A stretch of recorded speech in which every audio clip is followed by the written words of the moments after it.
I've just come back from Los Angeles.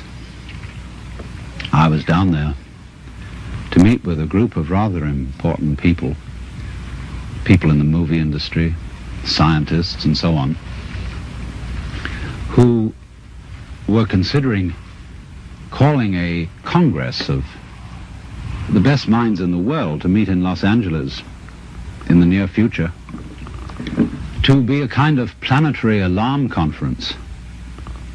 They wanted scientists and statesmen, religious leaders, and to do something to impress upon the world through all the media that we are in very serious danger of destroying the biosphere, that is to say, the whole envelope of living creatures which covers this planet, through pollution, overpopulation, nuclear fallout, poisoning of our food, and very lack of food. And we met to discuss the problem of organizing this conference, and here were all these brilliant people. And it came over us that we really didn't know what we ought to say. I mean, you can scream and create a state of panic, but that won't do any good. And when it came down to it, we didn't know what we ought to say because we really don't know what to do. Some things that we might do, for example, to increase the food supply with high-yield crops, may be ecological mistakes. And so the consensus of almost everybody at the meeting was that in some way or other, the human race has to learn how to leave the world alone and let what is called the natural homeostasis, that is the self-balancing process of nature, take care of the mess. Now, how are we going to do that?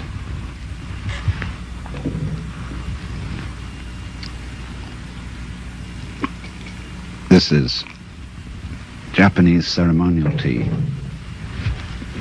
It's good on a cold day. See, our problem is we don't really know how to stop. We've got something started and we see it's going in a wrong direction.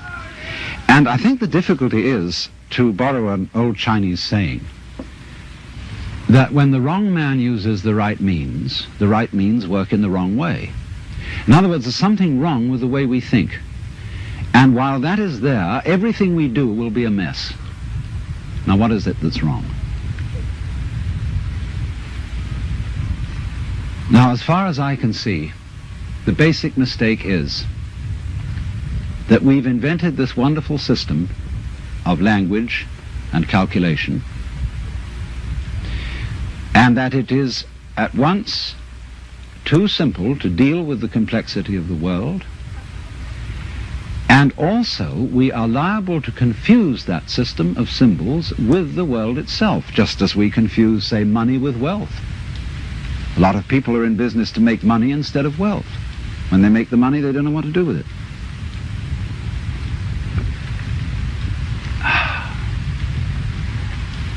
And so in the same way, we confuse happiness with status, and we confuse ourselves as living organisms which are one with this whole universe with something we call our personality. Now, what is our personality? Our personality is what we call our image of ourselves, and also our thought about ourselves, our idea of ourselves. This is the person. In other words, what people meet and understand, and what I understand as Alan Watts, is a big act which is not really me.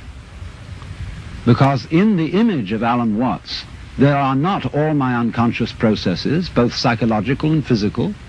The construction of my brain is not contained in the concept Alan Watts, and the concept Alan Watts does not contain the inseparable relationships which I have with all the rest of the universe. And therefore that concept is a fraud. And when it's mistaken for the real me, there's a confusion. Because if somebody says to me, Alan Watts, do something about it, the concept Alan Watts can't do anything. In other words, because it's only a concept, you can't make it lift a weight just as 3 is a concept. 3, the number. You can't make just plain 3 do anything. So also you can't wrap up parcels with the equator. It's a useful imaginary line, but it can't do anything. But we all feel that this concept of ourselves, which we call our personality or our ego, can do something. Because we think it really exists, and I'll tell you why we think it exists. What happens when you, if I were to say to you, now look hard at the television screen, really look at it. What do you do as distinct from just watching it in the ordinary way when you say, now I really got to see that? What do?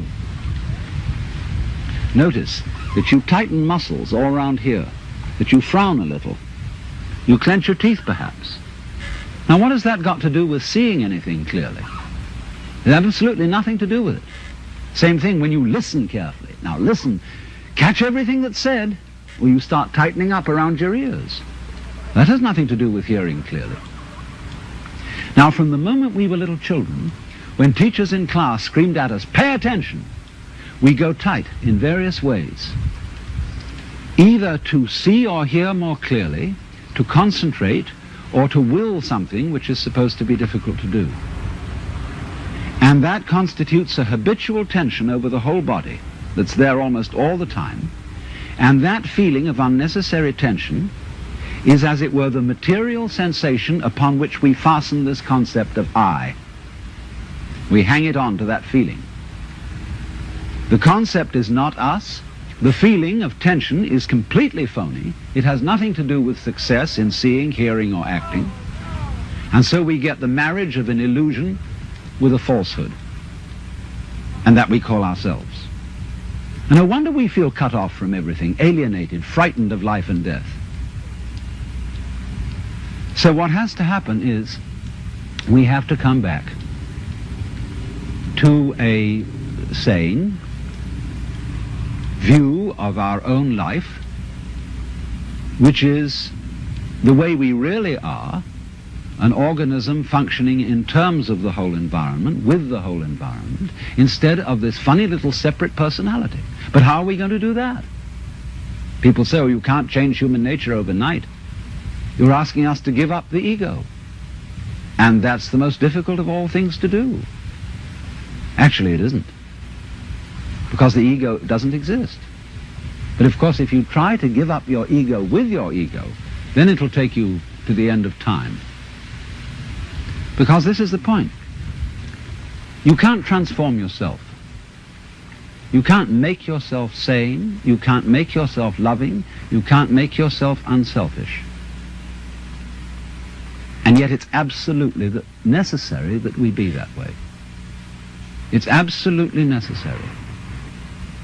If we are going to hand over the direction of nature to nature, which is what it comes to, it's absolutely necessary that we let go of ourselves, and it can't be done. Not by anything that we call doing it, acting, willing, or even just accepting things. You can't do it. Why? Because you don't really exist as that kind of a separate ego or personality. It's just an idea based on a phony feeling.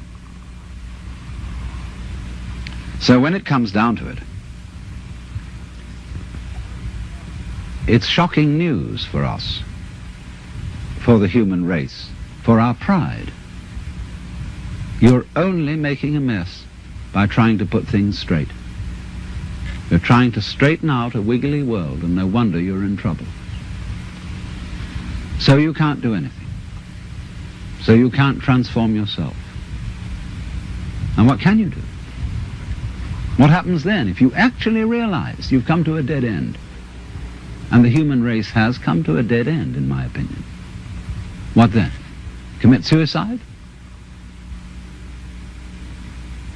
Or is there something else?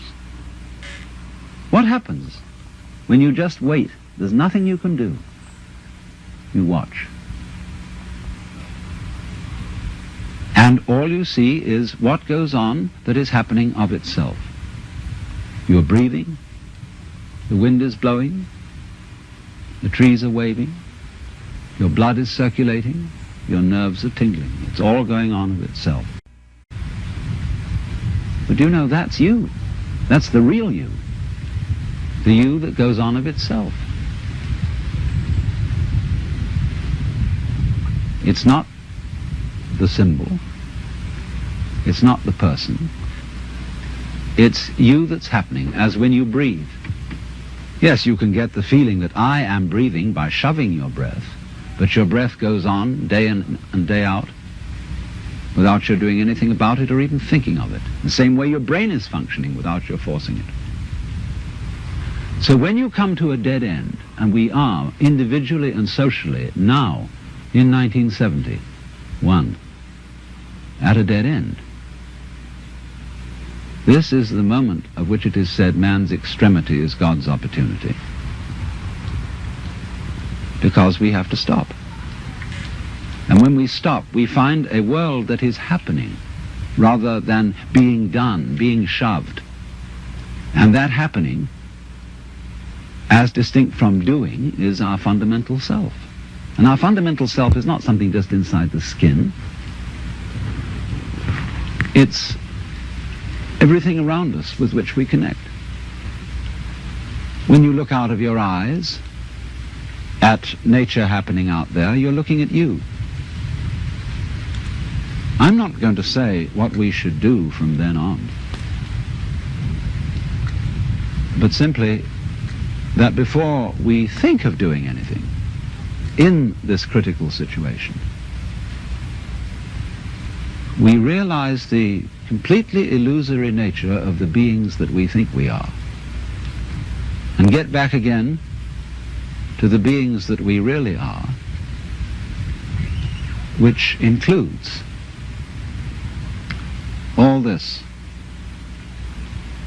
outside world, no longer left outside.